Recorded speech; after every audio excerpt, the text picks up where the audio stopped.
From Ascension Island, the squadron joined the task force.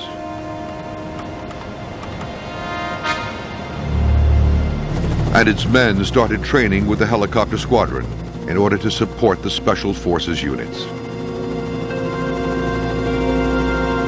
As the task force neared the Falklands, G Squadron transferred to the aircraft carrier HMS Hermes.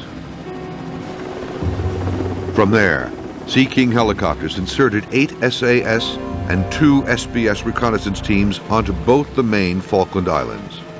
For 3 days, they landed and began transmitting information about the Argentinian defenses.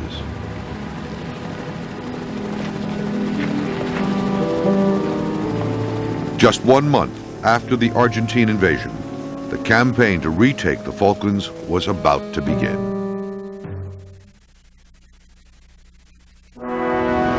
In the last 2 weeks of April, the British task force had encountered steadily worsening weather conditions as it got closer to the Falkland Islands.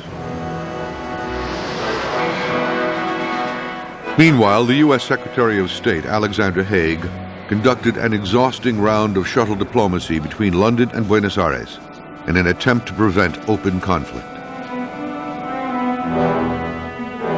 But neither the Argentine people nor the military dictatorship would give in. In Buenos Aires, massive patriotic parades were held to celebrate the union of the Malvinas with the motherland. And in London, Haig found that the word compromise was not in Margaret Thatcher's vocabulary. As the British prepared for war,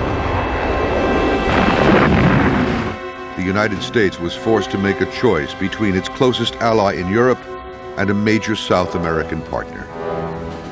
It's a very difficult situation for the United States because we're friends with both of the countries engaged in this dispute. And we stand ready to do anything we can to help them, and what we hope for and would like to help in doing is have a peaceful resolution of this with no forceful action or no bloodshed. The Americans chose to back the British, providing vital satellite intelligence and some of the latest military hardware, including AIM-9L Sidewinder air-to-air missiles. The remarkable combination of the Sidewinder and the Sea Harrier would play a crucial role in British air combat over the Falkland Islands and affect the outcome of the war.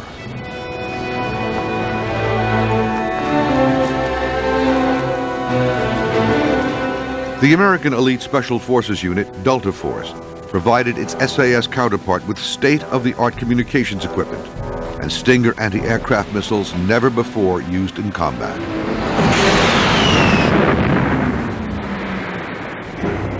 Meanwhile, the Argentines were heavily reinforcing their military presence on the islands. Their armed forces, however, had not fought a war for over 100 years, and many of their troops were unskilled conscripts with only weeks of training.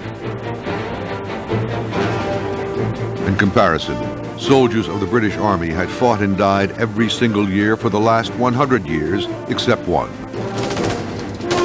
As full-time professionals, they displayed an unmatched level of training and commitment. Still, fighting 8,000 miles from home would put them at a grave disadvantage. By the beginning of May, the Argentines had 11,000 troops on the islands, plus 42 aircraft and helicopters. They were well equipped with powerful artillery and mortar weapons, numerous anti-aircraft guns and missiles, as well as modern communications and electronic warfare equipment. The SAS and SBS parties on the islands set up observation posts, or OPS, to survey the numbers and disposition of the Argentine troops. For up to a month, the reconnaissance forces remained silent and immobile in their ops overlooking the Argentine positions, through inclement weather, with no heat and little food. These teams transmitted information back to the task force that was crucial in determining where the amphibious landings should take place.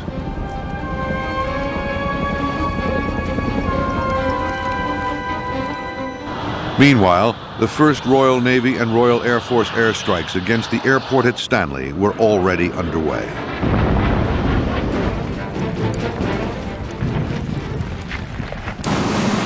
On May 2nd, tensions heightened.